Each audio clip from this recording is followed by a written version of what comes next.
Hey guys, what's up? So, nandito tayo ulit ngayon sa House of Franchise. And today guys, meron ako ipapakilala sa inyong napakalupit na DepEd.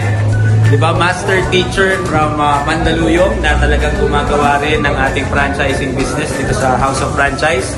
So, ipapakilala ko sa inyo. 3 months pa lang niyang ginagawa ang business. Pakilala ko sa inyo all the way from Mandaluyong City. Si Ma'am Teresa Carranza. Palakpakan naman natin.